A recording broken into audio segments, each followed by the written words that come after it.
Hey everyone, I'm Jalen. Welcome back to my channel. This is my May Q&A.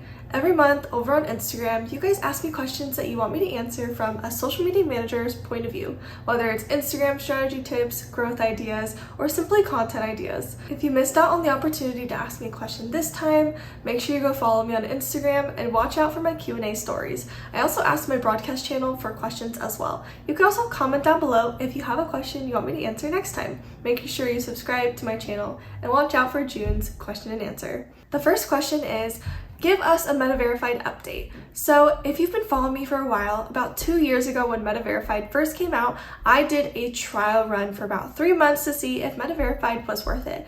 And my answer then was no. It was not worth it, especially if you're a smaller account. It doesn't really give you that boost of growth that it offers, and it doesn't really have that many good opportunities for smaller accounts. However, I've recently gotten Meta Verified again, and it's been about a month and a half of me having it, and I would say my answer has changed. If you are a larger account, Meta Verified is definitely good for you to subscribe to. It's a good investment, it's not that expensive, and it does have that good trust factor. Having the blue check mark next to you, being verified, automatically gives people the impression that you are professional, you're trustworthy, and they should interact or follow with you. The biggest benefit for my account is security.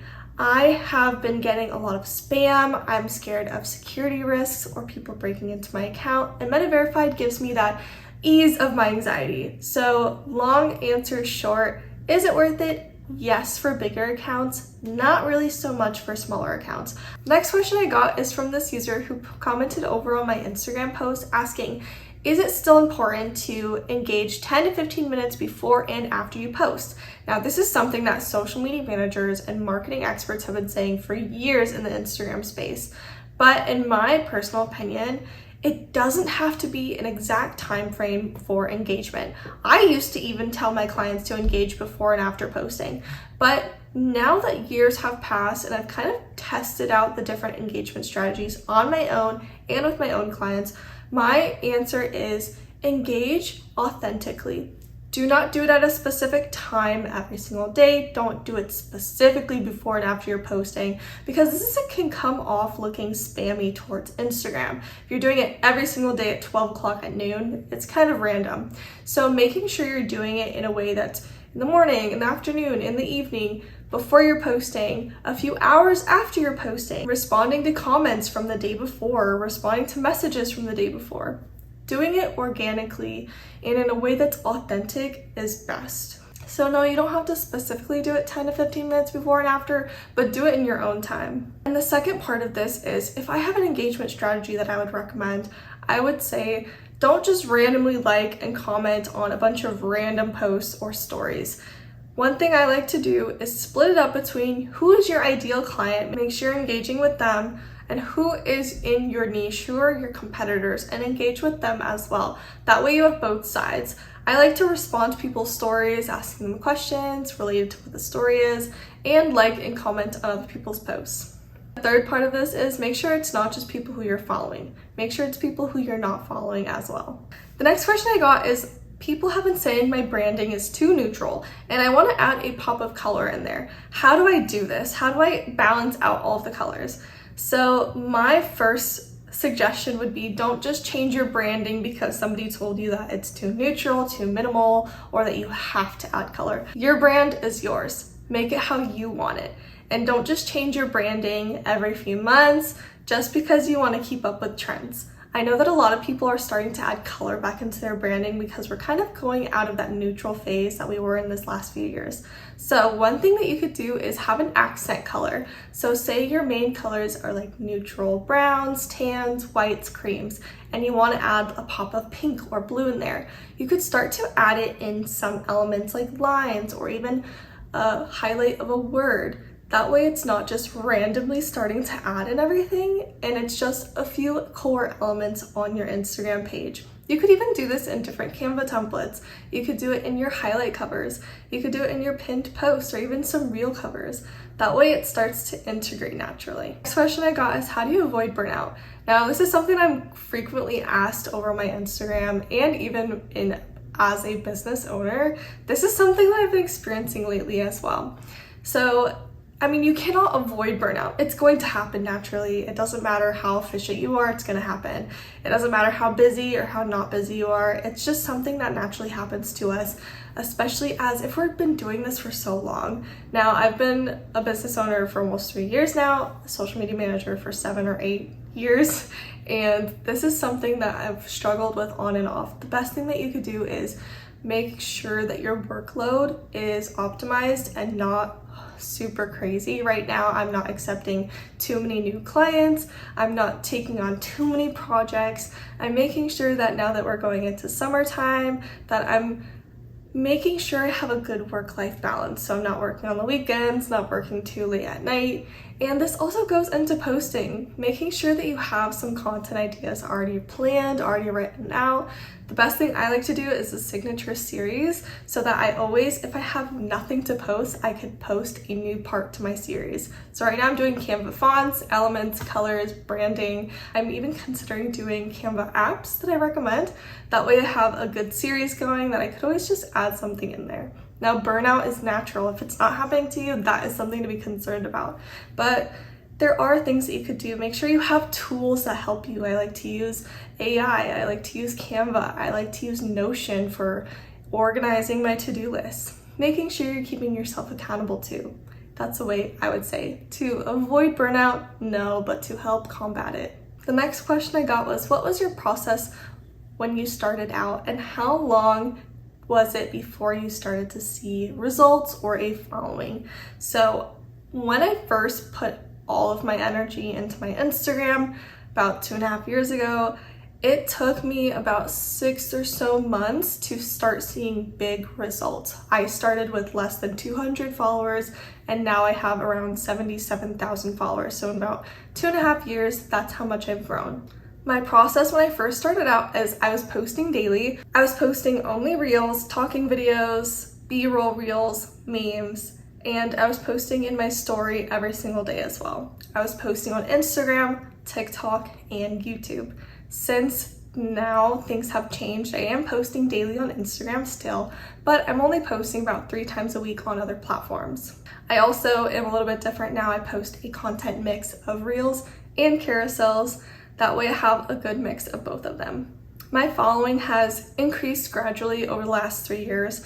It has gone from around 0 to about 15,000 in the first year, 15 to about 30 in the second year, and then from January to May, I've gone from around 30 to 70,000 followers. So everybody's growth is different. Don't compare your journey to everybody else's, but it's a good way to compare yourself and making sure that you're growing in some areas. Now, your following doesn't have to grow. It could be link clicks, it could be reach, engagement, all of those good things too. The next question I got is, I'm struggling to share my story in order to grow on Instagram. What is your advice? So I think that something you're struggling with is personal branding. It seems kind of foreign to us within the last few years to start sharing random details about our life online, to start being more trustworthy and friendly and relatable, because everybody right now doesn't want to just buy from a random brand. They want to relate to you. They want to know that you are trustworthy, that you're an authority figure, you're an expert. So for me, one thing I like to do is I have BTS photos and B-roll that I like to use in all of my content. So I have photos of my dog, photos of my laptop, or of me working, or if I'm going out to a brewery over the weekend, I'll take some pictures or B-roll there. Just some fun things. That way I can start adding them into my content, whether it's Canva templates or videos. That way people can start to see the behind the scenes of what my actual life looks like. So that's one thing, to do it without sharing your entire life or your entire story. That's a good subtle thing to do. Another thing is, instead of just being purely educational or purely client pain point oriented, so if you're saying, if you're struggling to give up coffee, this is what you need to do, X, Y, and Z, or here are 3 coffee alternatives. Tell it from your perspective. Be like, I struggled with giving up coffee for years, and the one thing that helped me was this. So starting to add your personal perspective is also a good way of telling your story without giving away your whole life, because you're still giving your perspective and you're still adding that trust factor into your content. A few tips I always like to give business owners for sharing their story as well is start to share your experience and how you've grown, where you started, where you are now. If you're a business who sells products, what's the process behind that? How are you figuring out the design? What are you buying for the materials? Anything like that is really cool too. You could share your mistakes, the lessons you've learned, anything like that. Now, this is another question I got over on my YouTube on my last Q&A that I'm actually going to be inspired to create a series from. So make sure you go follow me over on Instagram when I start posting this series. Somebody asked me, please share how you're running your business from posting content to planning content for clients, everything in between. So just to give a little bit of a rundown of what I do, and the short answer here on this video is when I'm working with clients in my social media management per month, I have everything broken down by week. So say we're working together, we're gonna get you onboarded. I'm gonna get logged into your Instagram account, any other platforms that you allow me to post on. We're gonna have a meeting one-on-one during week 1 where we talk about all of the ideas, what you wanna change, what you like, what you don't like. And then after that meeting, I put together a long list of content ideas for you. And you're gonna give me your feedback on if you like it or if you don't like it.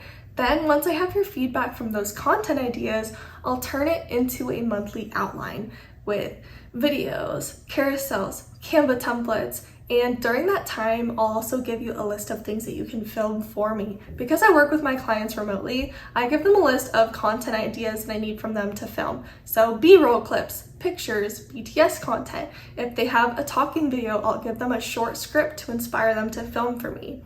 Then once I get all those assets, I turn that into a content calendar. That way you can review it. And that includes captions, edited videos, edited carousels. And once you approve everything, that's when I start posting after week 4. Now I'll start a series where I kind of get more into depth on my client process and how I work with people. That way, hopefully it's helpful for business owners who are doing it on their own. Kind of going more into depth, this is the last question, is if I were to start from scratch, what are the steps I would take to post and build my reach or engagement or following? So the very first thing I tell everybody is before you go and start randomly posting on Instagram or TikTok or other platforms is make sure you have your brand in place. Make sure you know what your voice is, what your colors are, what your text is. Make sure you have Canva templates made. Make sure you have a organized brand. That way, once you start creating templates or creating captions, you have an outline to follow. Then I would make sure you have content pillars and content types. What do you want to post? Are you comfortable doing talking videos? Are you comfortable doing carousels? Make sure you figure that out. What are your content pillars? Are you going to be talking about advice? Are you going to talk about personal branding? Are you going to be talking about your client pain points? What is the subjects of what you're talking about? And make sure you have that figured out. Once you have your templates and your content pillars, make sure you have a posting schedule. You want to post consistently. So say Monday, Wednesday, Friday at 3 p.m. Making sure you have a consistent schedule to follow. Now, this is just the first few steps of what I would take if I were starting from scratch. Post consistently for a few months, engage with others, and so on. So I'll start to create a new series on this. If you have specific questions you want me to answer in this series, please comment below. I hope this was helpful. If you missed out on asking me a question, comment down below, subscribe to my channel, and watch out for June's question and answer. As always, I would love to help you. I'm a social media manager who works with small business owners and creators. And even if you're a social media manager who wants to ask me questions on how to build your package or how to find your clients or what your niche is, I would love to answer those questions as well. And P.S. I have a group coaching coming up where I'm going to be doing a live call where people can join, ask me questions in real time, and I'll be doing a few free live audits. So the details are below. I would love to have you.